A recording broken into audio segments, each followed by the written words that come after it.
aku Jill sama kakak tuh lagi di pinggiran situ. Tiba-tiba aku lihat air tinggi banget kayak tsunami. Bener tuh kamu ketemu sama Rasulullah. Iya pak, kenapa? Gitu gitu itu bapak. Alhamdulillah pokoknya langsung sujud. Selamat pagi pemirsa, saya Astrid Sudarwanto akan menemani pagi Anda dengan rangkaian berita menarik dari jagat selebritas tanah air. Inilah Selebrita Pagi on the Weekend, selebriti dalam berita. Pemirsa, mimpi terkadang hanya dianggap sebagai bunga tidur. Namun, beberapa selebritas tanah air justru mendapatkan pengalaman religius dari mimpi mereka. Misalnya saja Ashanty yang bermimpi tentang akhir zaman ataupun hari kiamat. Sementara itu Tiffany Kenanga justru bermimpi bertemu dengan Nabi Muhammad. Bukan hanya itu, dalam mimpinya ia bahkan disuapi makanan oleh Rasulullah. Lantas seperti apakah mimpi dari para selebritas tanah air tersebut? Benarkah mimpi tersebut mempengaruhi kehidupan mereka? Simak liputan lengkapnya hanya di Selebrita Pagi on the Weekend. Aku mimpi kiamat soalnya seminggu yang lalu. Jadi aku Jill sama kakak tuh lagi di pinggiran situ. Tiba-tiba aku lihat air tinggi banget kayak tsunami.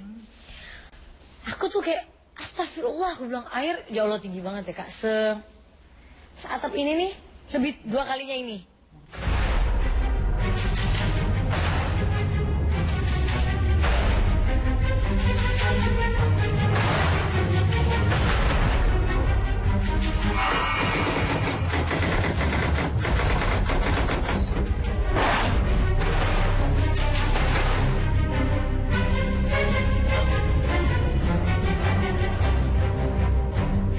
Secara harfiah, mimpi adalah pengalaman bawah sadar yang melibatkan penglihatan, pendengaran, atau indera lainnya ketika sedang tidur.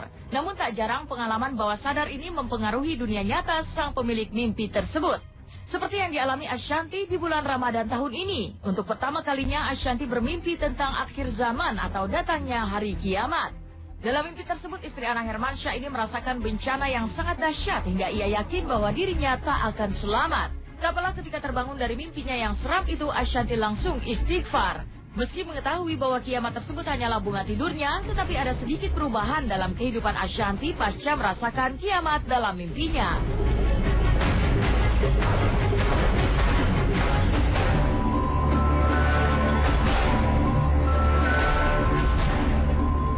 Aku mimpi kiamat soalnya seminggu yang lalu. Jadi aku Jill sama kakak tuh lagi di pinggiran situ.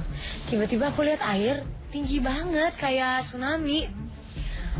Aku tuh kayak astagfirullah, aku bilang air ya Allah tinggi banget ya kak. Seatap ini nih, lebih 2 kalinya ini. Kita lagi duduk, nah atap tuh tinggi banget kan. Nah kita lagi aku lagi enggak di kolam, aku lagi di sini nih duduk di dekat kolam. Mas Anang lagi gitaran sama atau lah rame. Orang dia lagi duduk di bawahku tuh kayak lagi dengerin orang cerita gitu. Tiba-tiba, hah? Aku Allahu Akbar gitu. Terus si kakak juga, Bunda itu apa Bunda? Atau kata Mas Anang lari ke lantai atas gitu. Tapi entah kenapa aku nggak mau lari. Aku bilang nggak bisa, ini kita mau lari pun dikena, ini kiamat, aku bilang gitu.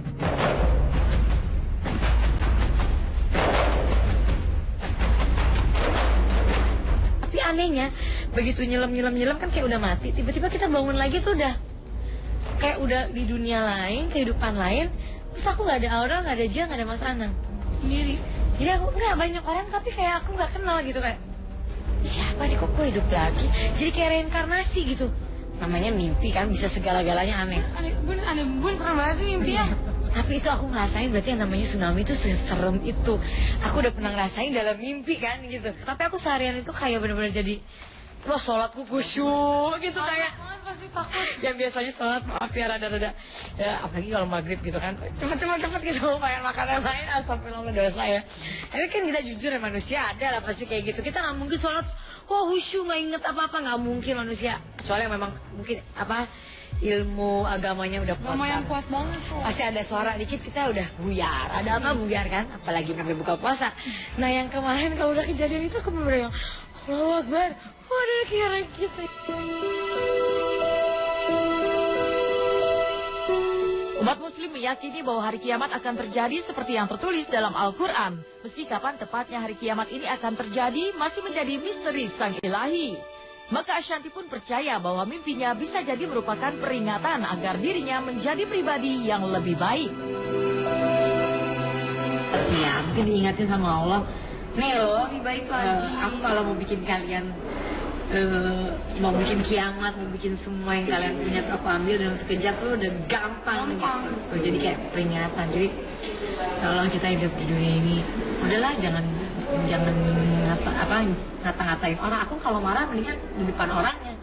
Aku orangnya mau orang kayak kadang mungkin orang terima apa enggak ya gitu ya, tapi aku nggak suka ngomongin orang di belakang gitu ya. Kadang keikut sih, kadang kalau ngumpul gitu, kadang udah teman-teman banyak, kadang ikut tapi tiba-tiba bisa, oh udah nih jangan terus nih, udah aku udah diam gitu, udah akhirnya teman-temanku juga sadar, udah habis itu kita ngomongnya gitu. Jadi bergaul sama orang yang memang kadang bisa saling mengingatkan, kalau nggak panjang tuh. Ketika kita menyikapi mimpi tersebut adalah sangat beruntung orang-orang yang ketika diberikan kabar oleh Allah, ditekankan oleh Allah dalam mimpinya, lalu dia kemudian engah, terbangun, tersadar, bukan hanya saja dari tidurnya, tapi tersadar bahwa dirinya diciptakan oleh Allah untuk beribadah kepadanya dan memanfaatkan sisa umurnya sehingga dia menjadi beribadah dan taat kepada Allah Subhanahu wa Ta'ala. Allah itu memberikan hidayah kepada hambanya, kan Allah bilang ya, innaka la tahdi man ahbabta walakinallaha yahdi man yasha. Sesungguhnya engkau ya Muhammad tidak bisa memberikan hidayah kepada orang yang engkau mau, tapi hanya Allah yang bisa dan mampu memberikan hidayah kepada orang yang Allah Ta'ala mau. Nah, bagaimana cara Allah memberikan hidayah? Banyak. Maka itu dinamakan dengan asbab, sebab-sebab. Salah satu sebabnya adalah orang yang mendapatkan mimpi tentang hari kiamat tadi. Sehingga Allah Ta'ala sudah memberikan sinyal. Tinggal masalahnya orang tersebut enggak lagi diberikan sinyal sama Allah.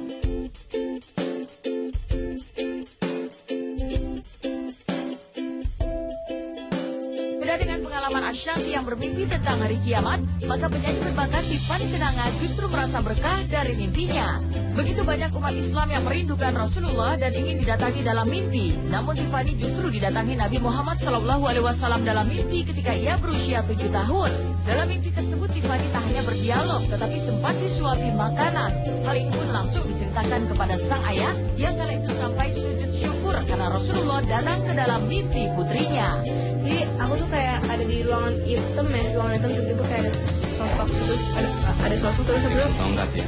Pegang tongkat, aku nggak lihat mukanya sama sekali. Terus tiba-tiba, gimana kok pernah nggak sih kalau di dalam mimpi tuh tiba-tiba pindah gitu ke TKP lain gitu. Dan aku lihat kayak di sebuah kayak gerbang Madinah gitu, nggak tahu itu gerbang Madinah atau apa. Terus itu makanan untuk orang buta itu ya. Iya, kamu mau? Udah disuapin. Nanti kamu ketemu sama Rasulullah. Iya pak, kenapa? Gitu itu Bapak. Alhamdulillah, pokoknya langsung sujud syukur aku. Ngapain Bapak? Orang mimpi doang. Akhirnya tuh mimpi biasa. Pas aku udah gede ngerti. Wow. Nah yang Om yakin dia nggak bohong, Om tanya pada waktu itu, mukanya kayak apa coba? Ya, kelihatan Pak, perang. Nah, mukanya gimana? Nah itu yang Om bilang, oh ya benar. Pertama umurnya nggak memungkinkan dia berbohong, ya. Itu umur 7 tahunan kalau nggak salah 7 tahun atau menjelang 8 tahun ya, nah. Itu nggak mungkin berbohong. Terlepas daripada persoalan bahwa apakah itu nabi atau bukan, yang menjadi masalah nantinya mimpinya berdampak baik nggak? Ini yang jadi masalah gitu kan. Kalau seandainya mimpi itu kemudian menyebabkan seseorang menjadi baik, maka mimpi tersebut insya Allah juga baik. Setelah mimpi pertama, Tiffany bahkan merasakan pertemuan untuk kedua kalinya dengan Rasulullah yang lagi-lagi datang dalam alam bawah sadarnya. Lantaran kedua mimpi tersebut membuat Tiffany bersyukur atas nikmat dan berkah yang diberikan kepadanya. Pasalnya begitu banyak orang yang mencintai Rasulullah dan berdoa agar bertemu dalam mimpi, namun justru Tiffany yang merasakan nikmat tersebut. Alhamdulillah pernah juga yang kedua kalinya, dan sampai sekarang nggak percaya sih aku kadang-kadang pas apalagi kalau misalnya teman-teman aku lihat wawancara aku tuh kadang suka, serius Tiffany ketemu sama beliau, alhamdulillah, serius nih kan kadang orang gini-gini segala macam gitu. Jadi kadang-kadang masih suka nggak percaya aja gitu, dan aku kalau misalnya disuruh nyeritain kadang-kadang suka gimana tanya sendiri gitu kan ya. takut orang-orang bilangnya nggak pantas banget nih orang beneran atau bohongan atau gimana gitu. Artinya seseorang ini kemudian juga memakai jilbab dari semenjak kecil, menutup aurat, dia kagak mau kemudian artinya membuka auratnya. Subhanallah. Ini secara syariat kan bagus namanya. Atau kemudian juga dia langsung bisa baca Al-Quran. Subhanallah. Ini satu kelebihan yang diberikan oleh Allah Subhanahu wa ta'ala. Jika Tiffany Pinangga merasakan nikmat lantaran bertemu Rasulullah, maka lain hanya dengan Maya Estianti yang merasakan nikmat ketika berdoa. Keinginan Maya untuk lebih dekat dengan Sang Pencipta seolah menjadikan dirinya semakin sensitif dengan pertanda yang diberikan Sang Ilahi. Ketika berdoa dan memejamkan mata, Maya seakan melihat simbol kekuasaan Allah Subhanahu wa Ta'ala yang dapat menenteramkan jiwanya. Misalnya pas berdoa, ya kan tiba-tiba aku melihat gambar-gambar di mataku, ya kan yang jelas, misalnya cahaya atau misalnya tergantung apa doaku, ya kan macam-macam lah pokoknya. Aku nggak bisa jelasin di sini, pikir gila lagi aku, ya kan. Jadi banyak hal-hal yang aku melihat dengan mata kepala aku sendiri yang hal-hal yang sangat membuat aku bahagia lah. Ketika aku berdoa biasa kemudian duduk merem gitu, tiba-tiba aku melihat gambarnya jelas banget di mata tuh ya, kayak bener-bener layar film banget. Dan tiba-tiba misalnya aku minta kecerdasan Allah, ya kan, tiba-tiba ada gambar-gambar kayak semacam ada burung Raja Wali lah nyamperin aku, terus kemudian ada api yang meledak, ya kan. Atau misalnya pas aku minta rahmat pertolongan dari Allah, tiba-tiba ada gambar-gambar cahaya, misalnya simbol-simbol cahaya gitu. Jadi yang pada akhirnya aku mikir, wah ini apaan nih, kan. Terus pada akhirnya aku jadi seakan-akan doa itu ketika aku minta rahmat pertolongan Allah kok munculnya malah cahaya-cahaya. Buat aku cahaya kan sesuatu yang menurut aku adalah ya simbol-simbol kekuasaan Allah. Mungkin karena banyak pengalaman spiritual yang mungkin secara apa ya, secara supranatural kali ya, yang aku mengalami hal yang mungkin luar biasa dan kalau misalnya aku melihat secara bukti bahwa oh iya aku berdoa minta ini dikasih dikabulkan, itu kan doa, itu kan nyata, ya kan. Kalau misalnya tiba-tiba aku mengalami hal-hal secara spiritual yang supranatural, itu kan orang tidak bisa melihat, hanya aku sendiri yang mengalami, ya.